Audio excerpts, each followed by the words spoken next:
YouTube, what's going on? It's your boy Ron back with another episode of Small Talk.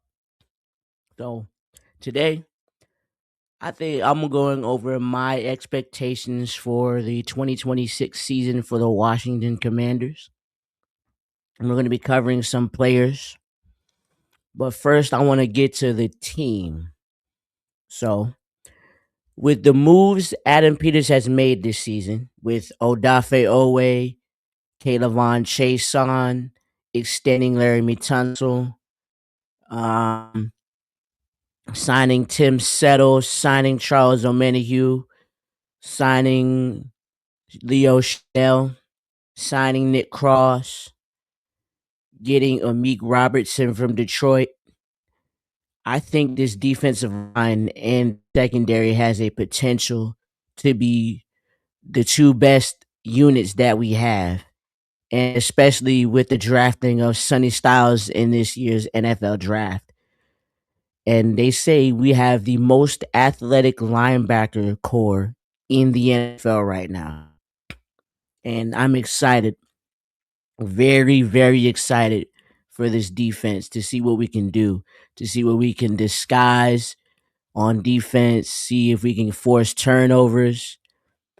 And I'm very excited for the defensive side of the football this season. So hopefully we can start reducing turnovers, start getting in the backfield on rundowns, start sacking the quarterback, start getting pressure on the quarterback, forcing them to make inerrant throws. So, what I really want to touch on is the offensive side of the football. Yes, we had a lot of injuries on offense this year. Yes, Jaden wasn't healthy. Yes, played in a handful of games. But I believe with the addition of Antonio Williams, Chigo Okonkwo, and Deami Brown and Van Jefferson, I think this offense can look vastly different in the passing game. Because you're going to now have Antonio Williams who can win in the slot, who can win over top, who can win in the middle of that defense when they're in like a cover three or cover four. You're going to have a soft spot in that zone. You're going to find them. Boom. Easy first down. So, and I think the biggest addition on our offensive side of the football, Chigakonkwo, the guy I just mentioned earlier, he is going to be huge for Jaden Daniels because Jaden Daniels likes the tight end. And whenever we run that tight end screen, I think Chigo Okonkwo can take it to the crib. And whenever he's running a route, like in the middle of the field, he can find that soft spot in the zone, just like Antonio Williams I mentioned. And then he will be able to find a soft spot. And if there's space, he can get more yards after catch. And I'm going to talk about the running back room. We added Rashad White and Katron Allen and Jerome Ford, although I do not expect Jerome Ford to make this roster.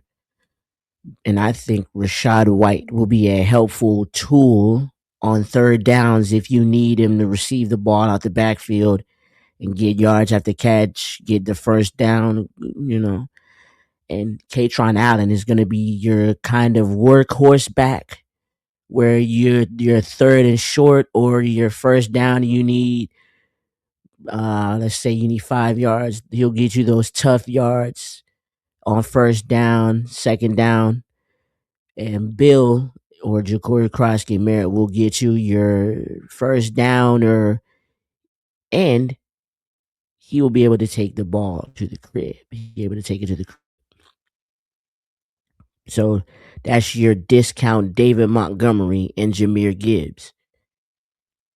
And with the receiver position, I believe that's probably the position where we might upgrade, but I'm not sure because yes, they mentioned this. Yes, we do have Terry. Yes, we have Antonio Williams. Yes, we have more depth than last year. But do you want to sign a premier two or a good number two? because that's the thing I'm waiting on. Because I still think we get Ayuk when he's released at the end of June or the end of May, and then we get him June 1st. But I think this year, five can have one of those years where every one of those weird years where he has to go off this year. In college, LSU, every third year, in his third year in college, aka his last year at LSU, the man went off and won the Heisman Trophy. Arizona State, first year, came in, did well. Second year, grandparents had COVID, they died, and you saw a dip in his stats that year. Next year, that next year transfers to LSU, goes off, and then he wins the Heisman Trophy. I believe he can have that potential this year, depending on if he stays healthy and if our offense stays healthy, and if this defense improves the way I think we can improve. So let me know down in the comment section what you think of our record this year and what are your expectations for the 2026 Commanders season this year.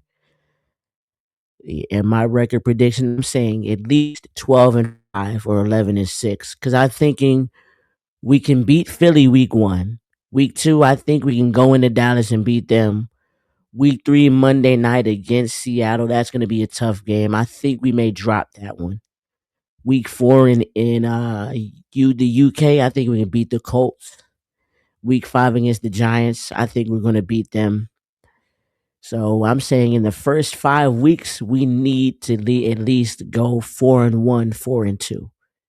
That's the record we need to have during the first half of the season if you want to have a good season this year.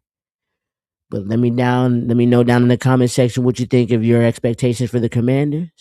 And I'll see y'all on the next episode of Small Talk. Peace.